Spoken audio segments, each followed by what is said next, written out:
وثوابه. رب اشرح لي صدري ويسر لي أمري واحلل عقدة من لساني يفقه قولي. سبحانك لا علم لنا إلا ما علمتنا إنك أنت العليم الحكيم. قال المصنف رحمه الله تعالى ونفعنا به وبعلومه وعلوم سائر الصالحين في الدارين آمين. بسم الله الرحمن الرحيم. وعن ابن سيرين رضي الله عنه قال كانوا يتعلمون الهدى كما يتعلمون العلم. وعن الحسن البصري رضي الله عنه قال إن كان الرجل ليخرج في آداب نفسه السنين ثم السنين. وعن ابن سيرين بن إرويتكي دريس ابن سيرين الإمام ابن سيرين. وعن ابن سيرين بن إرويتكي دري إمام ابن سيرين رضي الله مكة رضانه الله بسر الله رضي مكة رضا الله بسر الله عنه دري ابن سيرين. قال أتابو بسر ابن سيرين. قال أتابو بسر ابن سيرين كانوا يتعلمون الهدى. كتبوا كانوا يتعلمون الهدى. كانوا بعد بسر صحابة والتابعين. كانوا بعد بسر صحابة والتابعين يتعلمون فنك أجر بسر صحابة والتابعين. يتعلمون فنك أجر بسر صحابة والتابعين الهدى دك بتوتو. الهدى دك بتوتو كما يتعلمون akati oleh na ajar pasira sahabah wa tabi'in kama yata'allamuna akati oleh na ajar pasira sahabah wa tabi'in al ilma daka ilmu.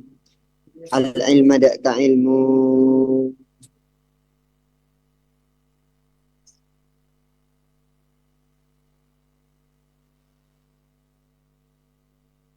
وعن الحسن البصري من dari Sayyidina Hasan al-Basri. من dari Sayyidina Hasan al-Basri, Imam Hasan al-Basri radhiyallahu anhu.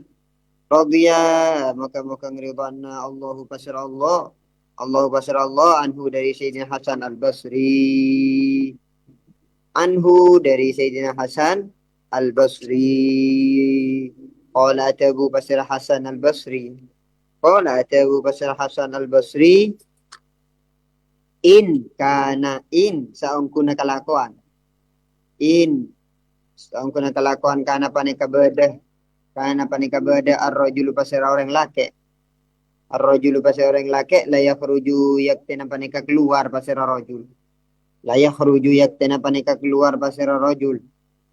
Yaktina panika keluar pasira rajul fi adabi nafsihi dalam ajar tata kramah abang ya rajul. Fi adabi nafsihi dalam ajar tata kramah abang ya rajul. As-sinina dalam banyak-banyak tahun. As-sinina dalam banyak-banyak tahun. Summa sinina maka kare-kare banyak-banyak tahun. As-sinina dalam banyak-banyak tahun. Summa sinina maka kare-kare banyak-banyak tahun. Wa an Sufyan bin Uyainah dari Sayyidina Sufyan bin Uyainah. Dari Sayyidina Sufyan bin Uyainah radhiyallahu maka ridha Allah besar Allah. Allahu pasir Allah anhu dari Sayyidina Sufyan. Anhu dari Sayyidina Sufyan anna Rasulullah SAW pun apa seangkun Rasulullah SAW ayo waruwi an Sayyid an Sufyan ibn Uyainah anna Rasulullah pun apa seangkun Rasulullah sallallahu alaihi wasallam huwa panikatining ya Rasul. Huwa panikatining ya Rasul al mizanu panikatempengan. Al-mizanu panikatempengan al-akbaru se akung.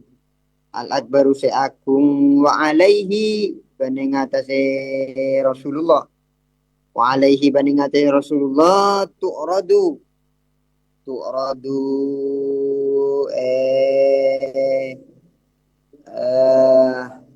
palingaki. Palingaki al-asya'u panapa banyak-banyak perkara.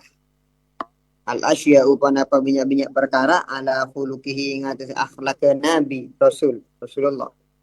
Anna ala khuluqihi ngatas akhlak Rasulullah. wasiratihi ban lalampana Rasulullah, wasiratihi ban lalampana Rasulullah, wa hudahu ban tatawatuna Rasulullah, wa hudahu ban tatawatuna Rasulullah, fama wafaqaha fahuwal haq wa ma khalafaha fahuwal batil. Fama maka tining perkara wafaqa senyocoki yamma hadaka huluk wasirah hadaka huluk wasirah wa hudahu hulukihi wasiratihi wa hudahu hadaka hulukihi wasiratihi wa hudahu fahuwa maka panika tining yamma al-haqqu panika se bener al-haqqu panika se bener wa ma khalafaha wa ma tining perkara khalafa senolajanin yamma hada kaya huluk wasirah wa hudahu fahuwa maka panika tining yamma al-batilu paneka sebatil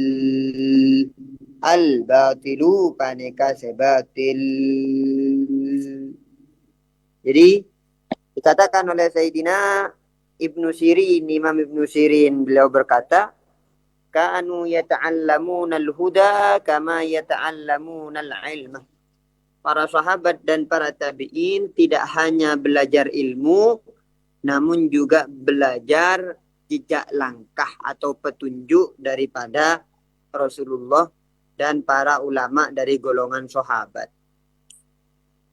Jadi para sahabat dan para tabi'in memang mereka semua tentu belajar ilmu dari ulamanya golongan para sahabat, karena dari golongan sahabat itu tidak semuanya mujtahid, tidak semuanya ulama. Jadi sebagian dari mereka belajar kepada yang alim dari golongan para sahabat.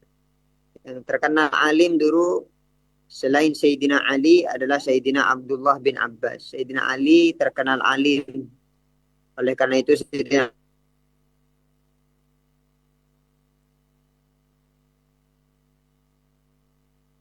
mengatakan, ana Madinatul ilmi, aku ini kotanya ilmu.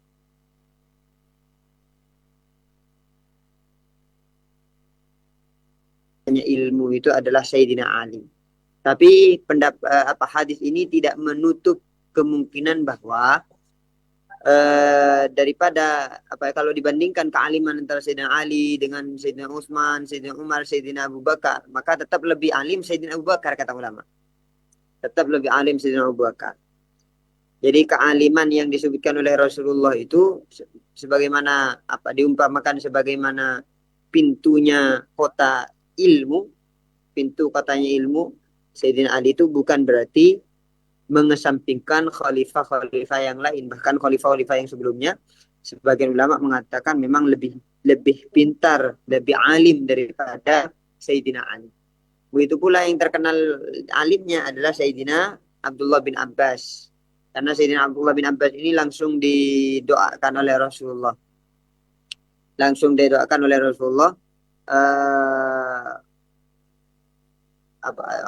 Alimhut ta'wil. Salah satu doanya adalah alimhut ta'wil.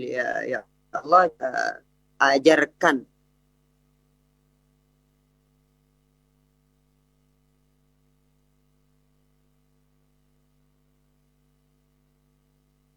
maka yang terkenal alim tafsir dulu adalah Sayyidina Abdullah bin Abbas. Bahkan dikatakan usyuru mi'syari ilmi Rasulillah. Sayyidina Abdullah bin Abbas itu memiliki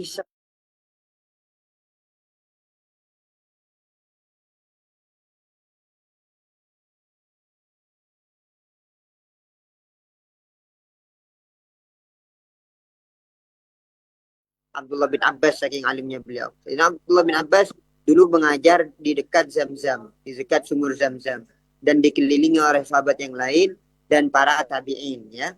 Dikelilingi oleh para sahabat yang lain dan para tabi'in. Cuma kembali lagi kepada ibarat ini bahwa kata Sayyidina Ibnu Sirin, para sahabat, para tabi'in itu tidak hanya belajar ilmu saja, belajar ilmu syariat saja, tapi mereka juga mempelajari al-huda, jejak langkah, sehingga bisa menjadi petunjuk. Jadi ulama itu tidak diambil ilmunya saja, tapi juga bagaimana kita bisa istifadah daripada akhlak-akhlak mereka. Akhlak-akhlak dari para ulama. Ya. Bagaimana akhlak-akhlaknya para ulama itu diperhatikan lalu kita ikuti. Sama seperti yang dilakukan oleh Nabi Isa alaihissalam. Nabi Isa alaihissalam itu beliau pernah ditanyakan, man 'allamaka? Wahai Nabi Isa, siapa yang mengajarimu? Maka kata Nabi Isa alaihissalam, ra'aitul alima, aku melihat pekerjaannya orang alim, lalu aku ikuti. Wa ra'aitul jahila, dan aku melihat pekerjaannya orang bodoh, fajtanabtu anhu, lalu aku jauhi. Jadi melihat apa yang dilakukan oleh orang alim, bagaimana budi pekertinya orang alim, diikuti oleh Nabi Isa. Ra'aitul jahil, dan ketika aku melihat orang yang bodoh, tidak punya ilmu sama sekali, aku jauhi apa yang ia lakukan, budi pekertinya dijauhi, karena budi pekertinya adalah budi pekerti yang buruk, yang jelek, ya. Inilah pentingnya kita apa berguru secara langsung. Jadi beda dengan orang yang hanya berguru lewat tidak mondok, cuma belajar ilmu agamanya dari mana? Dari YouTube, dari TikTok, dari Instagram atau yang lainnya. Tidak pernah mondok langsung kepada gurunya. Maka ini dia cuma bisa belajar ilmu saja, tapi tidak bisa belajar akhlak dari gurunya secara langsung. Karena dia hanya tahu gurunya lewat video-video. Ketika pengajian, ketika ceramah, ketika ngaji kitab atau yang lainnya, tanpa mengetahui bagaimana akhlak aslinya. Ya. Itu minusnya. Kata ulama, orang yang belajar tidak langsung kepada gurunya, tidak talaki langsung kepada gurunya, tidak mondok langsung kepada gurunya, fa'ilmuhu fa'ulumuhu dununu, maka ilmunya mereka itu hanya prasangka-prasangka. Artinya cuma berapa persen gitu. Tidak bisa mendapatkan ilmu seutuhnya dari gurunya karena tidak bisa melihat akhlak dan budi pekerti gurunya yang mulia. Itu kurangnya. Maka itu pentingnya kita musyafahah. Langsung belajar talaki daripada guru. Salah satu keutamaannya adalah karena bisa langsung belajar akhlak daripada gurunya. Nanti wa 'anil Hasanil Basri, kemudian Sayyidina Hasan Basri juga mengatakan, in kana ar-rajul la yakhun fi adab nafsi as-sinin summa as-sinin. Memang laki-laki itu kalau mau belajar adab budi pekerti yang baik untuk dirinya, maka sangat perlu menghabiskan waktu yang lama. As-sinin summa as-sinin. Perlu banyak sekali waktu yang dikorbankan. Oleh karena itu, memang kuncinya orang mencari ilmu itu memang harus lama.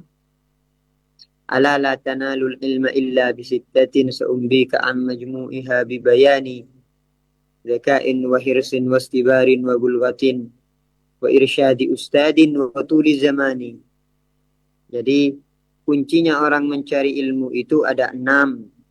Yang pertama zaka'in, mempunyai akal yang bisa digunakan untuk memahami.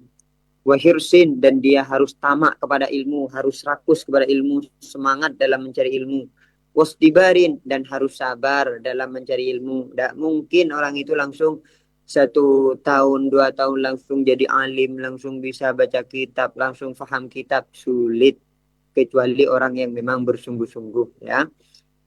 Wastibarin wabulwatin, juga harus punya bekal, sanggup, petunyanguh, ya, untuk makan. Karena perlu nafsuka matiyatuka farfuk biha di ta'lim muta'alim itu.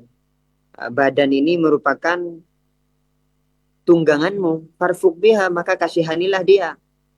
Kalau tungganganmu sakit, kamu tidak bisa pergi kemana-mana. Kalau tungganganmu sakit, kamu tidak bisa mencari ilmu. Jika badanmu sakit, kamu tidak bisa mencari ilmu. Maka badan ini perlu bekal. Bekal makanan, bekal untuk diistirahatkan, atau yang lainnya, agar dia bisa tetap menuntut ilmu. Wa irsyadi ustadin, dan harus mengikuti petunjuk daripada gurunya. Bagaimana petunjuk dari gurunya, perintah gurunya, taat kepada pesantrennya, kepada aturan-aturan pondok. Kalau jam segini harus segini, harus melakukan ini, jam segini harus melakukan ini, yaitu ditaati. Itu kuncinya orang bisa mendapatkan ilmu. Itu banyak teladannya, utamanya ketika di dalam Al-Quran, dalam ceritanya Nabi Khidir dengan Nabi Musa alaihissalam, itu banyak teladannya bagaimana seorang murid belajar kepada gurunya dan harus taat kepada aturan gurunya. Wala a'silaka amra, kata Nabi Musa, aku tidak akan membangkang, tidak akan melakukan pelanggaran daripada aturan-aturan atau perintah-perintah dari gurunya, ini Nabi Khidir alaihissalam. Nah, warsyadi ustadin wa tuli zamani, dan harus lama mencari ilmu itu. Tidak bisa sebentar-sebentar mencari ilmu. Kalau kita ini kan cuma sebentar mencari ilmu. 2 tahun, 3 tahun, 5 tahun, kok kayak terasa lama. Mencari ilmu itu bukan berarti hanya ada di pondok saja. Selesai mondok, wis, kitabnya ditinggalkan di pondok, kitabnya dibiarkan berdebu, tidak pernah dibuka sama sekali, tidak. Tapi ilmu itu harus berkelanjutan, minal mahdi, sejak dari selesai digendong, ilal lahdi, sampai nanti masuk ke liang lahat, baru dia sudah pensiun dari mencari ilmu.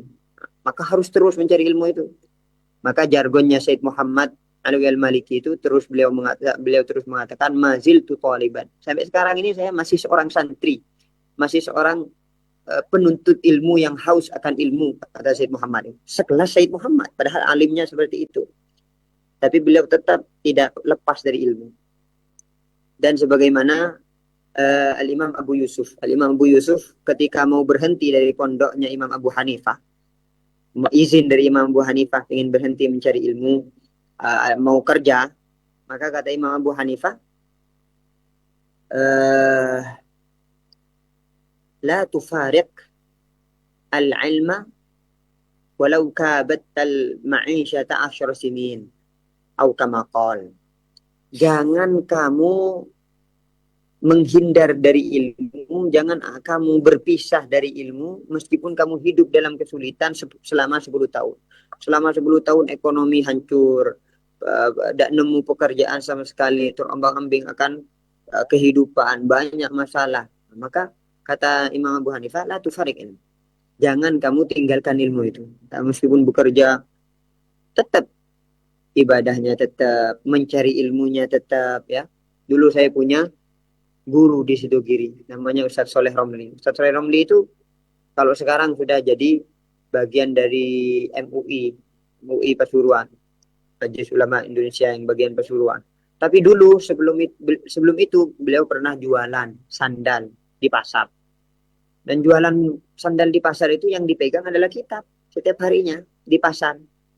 Bukan main HP di pasar, pegang kitab, bahkan sampai hatam Fathul Wahab yang 2 juz itu fikih, dan kitab-kitab yang lainnya beliau hatam di pasar. Jadi sambil jualan, beliau itu sambil belajar. Padahal itu sudah taraf guru aliyah di Sidogiri. Guru aliyah di Sidogiri. Kebetulan memang kan temannya Abah waktu itu, teman kelas, teman bangkunya, teman sebangku. Nah, itu kebetulan juga saya belajar kepada beliau, dan beliau ternyata seperti itu. Dalam kesibukannya kerja pun tidak lepas daripada kitab, tidak lepas daripada ilmu. Itu yang patut kita teladani. Jadi memang harus tulus zaman. Mencari ilmu itu tidak instan, tidak bisa langsung jadi orang alim, tidak bisa. Harus belajar dalam waktu yang lama, bahkan setelah selesai mondok pun jangan sampai lepas daripada ilmu. Maka dalam kitab Fawaid Makkiyah itu dikatakan, la walau marastahu alfasana.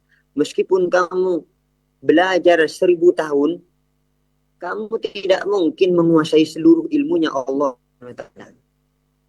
Seluruh ilmunya Allah SWT tidak mungkin kamu kekuasai. Maka kata para malaikat, sekelas para malaikatnya Allah yang terkenal alim-alim itu, Mereka mengatakan wa ma utitu minal ilmi illa qalila. Aku ini hanya diberikan sedikit saja daripada ilmunya Allah Subhanahu wa taala. Bahkan diibaratkan sama luasnya ilmunya Allah Subhanahu wa taala sama seperti lautan, dan kita semua manusia ini mengambil ilmunya Allah sama seperti burung kecil yang mengambil air dari lautan itu dengan mulutnya. Diambil, ya tidak berkurang sedikit pun, jauh ilmu Allah Subhanahu wa taala. Dalam apa Al-Quran disebutkan, andaikan laukan bahru midadan li kalimati rabbi, andaikan semua lautan ini dijadikan tinta untuk menulis ilmunya Allah Subhanahu wa taala, ma nafidat kalimatullah. Tidak mungkin selesai untuk menulis ilmunya Allah Subhanahu wa taala. Andaikan semua pohon-pohon ini dijadikan pena dan semua air lautan dan semua air di lautan itu dijadikan tinta untuk menulis ilmunya Allah SWT, niscaya tidak akan selesai untuk menulis itu. Maka dalam kitab Fawaid Makiyah tadi itu, meskipun kita 1000 tahun belajar ilmu, tidak mungkin selesai. Tidak mungkin bisa menguasai semuanya ilmunya Allah karena saking luasnya. Ya, jadi apalagi belajar adab, belajar akhlak, tidak cukup untuk 1 tahun 2 tahun untuk menjadi budi pekerti yang mulia, akhlak, memiliki akhlak yang mulia, sulit. Wan Sufyan ibn Uyainah. Sufyan bin Uyainah juga mengatakan, Inna Rasulullah SAW huwal mizanul akbar. Yang menjadi barometer, yang menjadi tolok ukur akhlak budi pekerti yang mulia, tentunya adalah teladan yang paling mulia. Siapa mereka? Adalah Rasulullah.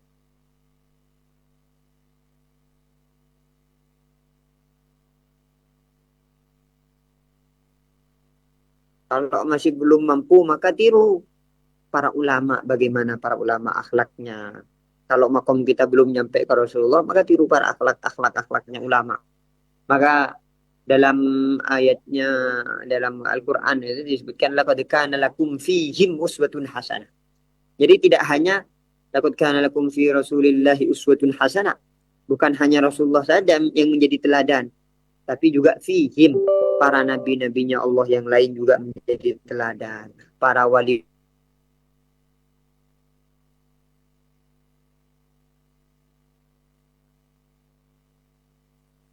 bagi kita semua, bagi orang-orang mukmin itu harus meneladani bagaimana para ulama dan bagaimana para nabi. Dan tentu akhlak yang paling mulia daripada akhlak-akhlak yang lainnya adalah akhlaknya Rasulullah SAW. Dibandingkan dengan nabi-nabi yang lainnya, yang paling mulia adalah Rasulullah SAW. Maka yang dipuji akhlaknya oleh Allah dalam Al-Quran adalah Rasulullah.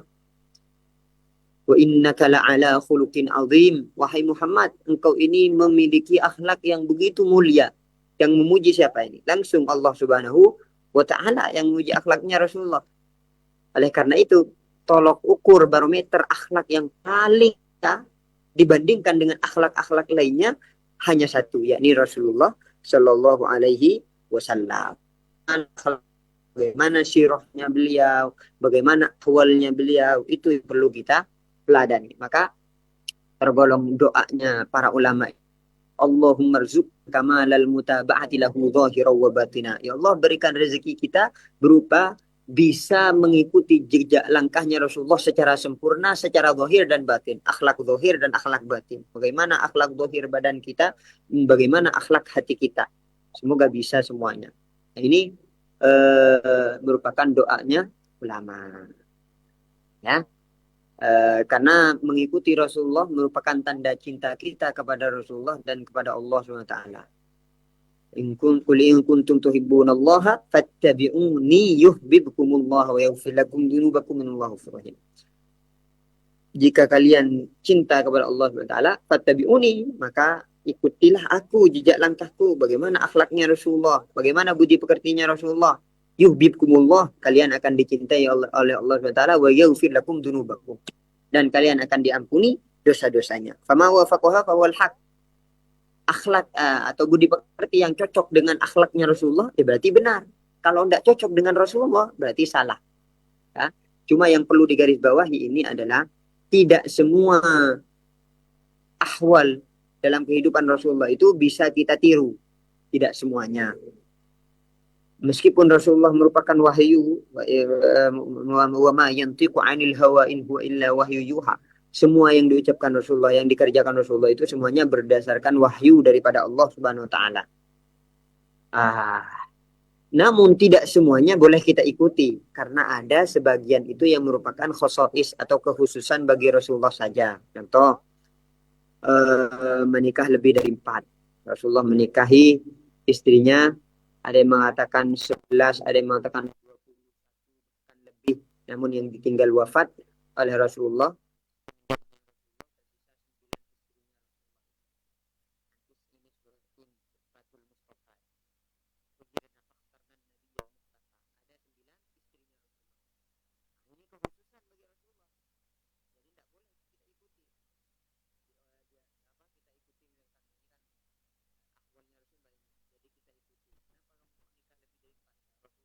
lebih dari 4 ya, tidak bisa. Karena ini adalah kekhususan bagi Rasulullah, tidak boleh ditiru oleh umatnya. Meskipun ini adalah sirahnya Rasulullah. Kemudian juga seperti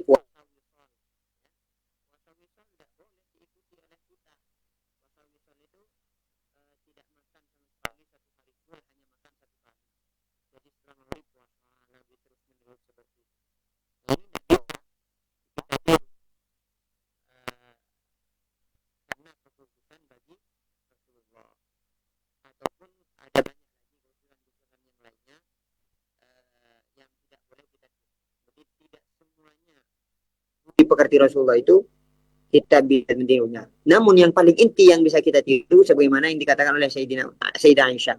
Bagaimana akhlaknya Rasulullah? Sayyidah Aisyah mengatakan kana khuluquhul Quran. Akhlaknya Rasulullah itu ya Al-Quran. Bagaimana kita meladeni dalam Al-Quran? Bagaimana nabi-nabi terdahulu tuntunan Al-Quran. Itu akhlaknya Rasulullah.